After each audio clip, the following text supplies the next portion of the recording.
साथियों, डॉक्टर दुआ का नमस्कार। रोज की तरह आज यूनिवर्सल डिक्लेरेशन संयुक्त राष्ट्र संघ के अनुच्छेद 18 पर मैं बात कर रहा हूं। संयुक्त राष्ट्र मानवाधिकार घोषणा यूडीएचआर के अनुच्छेद 18 जो कहता है कि हर व्यक्ति को विचार, अंतरात्मा और धर्म की स्वतंत्रता का अधिकार है। उसे यह आज़ादी है कि वह अपना धर्म या विश्वास बदले और अकेले या समुदाय के साथ निजी या सार्वजनिक रूप से अपने विश्वास को माने, जिए और व्यक्त करे। अब सीधा सवाल बनता है, क्या यह अधिकार आज जिंदा है? अगर जिंदा है तो बताइए, धर्म बदलने पर लोग जेल क्यों जाते हैं? सवाल पूछने पर गालियां और गोलियां क्यों मिलती है? अगर सोच रखने वालों को देशद्रोही क्यों कहा जाता है? सच कड़वा है मेरे साथियों। अनुच्छेद 18 आज कागज पर है, जमीन पर नहीं है। धर्म आस्था नहीं, आज सत्ता बन गया है। धर्म मूल रूप से अंतरात्मा का विषय था, लेकिन आज धर्म डर बन गया है, धर्म दबाव बन गया है, धर्म धंधा बन गया है, धर्म राजनीतिक हो गया है। आज धर्म आपको जोड़ नहीं रहा, आपको बांट रहा है। आज धर्म आपको नैतिक नहीं बना रहा, आपको हिंसक बना रहा है। और जो धर्म डर से चलाया जाए वह धर्म नहीं, गुलामी है। अनुच्छेद 18 का खुला उल्लंघन हो रहा है। आज व्यक्ति को यह आजादी नहीं कि वह माने या ना माने, वह बदले या ना बदले, वह सवाल करे या चुप रहे। भीड़ तय कर रही है कौन सच्चा आस्तिक है, कौन नकली है और कौन जीने लायक है। यह लोकतंत्र नहीं है साथियों, यह भीड़ तंत्र है। सवाल पूछना गुनाह हो गया है। मैं पूछता हूं, क्या सवाल पूछना अपराध है? क्या सोच अलग होना पाप है? क्या ईश्वर इतना कमजोर है कि सवालों से डर जाए? अगर कोई विश्वास सवालों से डरता है तो वह विश्वास नहीं, व्यवस्था है, सत्ता है। और सत्ता हमेशा डरती है जागते हुए दिमाग से। एहरा ग्लोबल स्पष्ट तौर पर कहती है कि आज दो टूक कहने की जरूरत है। जो एहरा ग्लोबल कहती है, धर्म निजी विषय है, आस्था थोपी नहीं जा सकती।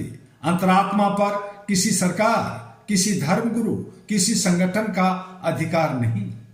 मैं डॉक्टर दुआ पूरी जिम्मेदारी से कहता हूं, अगर किसी इंसान को सोचने, मानने और बदलने की आजादी नहीं है तो वह नागरिक नहीं, कैदी है। सोच की गुलामी सबसे खतरनाक हो गया है। इतिहास गवाह है, पहले सोच को बांधा गया, फिर बोलने पर रोक लगाई गई, फिर शरीर को गुलाम बनाया गया। आज अगर आप अनुच्छेद 18 नहीं बचा पाए तो कल बोलने का अधिकार जाएगा, लिखने का अधिकार जाएगा, जीने का अधिकार भी जाएगा। याद रखिए, सोच की गुलामी शारीरिक गुलामी से ज्यादा खतरनाक होती है। धर्म नहीं, मानव पहले है। एहरा ग्लोबल का सिद्धांत साफ कहता है, पहले मानव, फिर मानवाधिकार और उसके बाद कोई भी धर्म।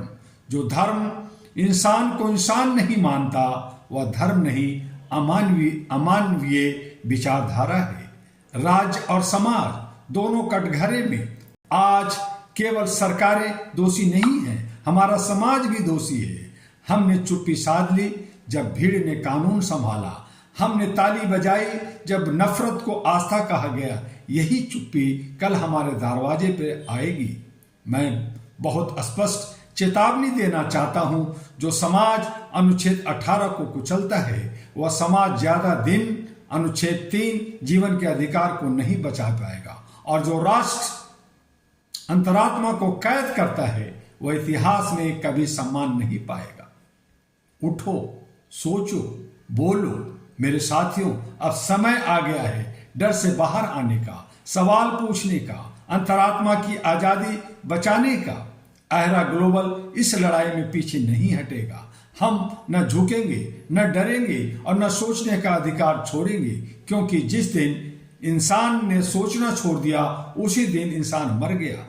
और इन्हीं शब्दों के साथ जय मानवाधिकार, जय अंतरात्मा की आजादी, जय अहरा ग्लोबल, एजी अहरा ग्लोबल, HRTV अहरा ग्लोबल, आप सबका, हम सब मानवीय मूल्यों के लिए काम कर रहे हैं पिछले 40 वर्षों से भारत के 36 राज्यों में और विश्व के कोने कोने अब तक 18 देशों में, बिना किसी ग्रांड डोनेशन का, अपने सहयोग और सपोर्ट से। लोग असामाजिक तत्व, लोग गलत राह पे चले जा रहे हैं, गलत काम कर रहे हैं। सरकार भी लाखों करोड़ों रुपया मीटिंग ईटिंग सिटी में खर्च करती है, लेकिन मानवाधिकार को नजरअंदाज कर रही है। आइए मानवता के लिए अहरा all India human rights association को आगे बढ़ाने के लिए ह्यूमन चाइल्ड ह्यूमन लाइब्रेरी हम सब मिलकर अहरा के साथ आगे बढ़ें और इसी तरह से अगले दिन फिर आर्टिकल 19 जो यूनिवर्सल डिक्लेरेशन है उसको लेकर के आएंगे। तब तक के लिए आप इसे लाइक, सब्सक्राइब, फॉरवर्ड करना ना भूलिए और अपना विचार देना भी ना भूलिए। जो लोग जानते हैं अच्छी बात है, जो लोग नहीं जानते हैं उन तक ये मैसेज, ये वीडियो पहुंचना चाहिए ताकि उन्हें ज्ञान, यूनिवर्सल डिक्लेरेशन का जो संयुक्त राष्ट्र संघ कहती है उसका ज्ञान हो। इन्हीं शब्दों के साथ फिर मिलेंगे। आपका डॉक्टर एमी दुआ। जय हिंद, जय भारत, नमस्कार।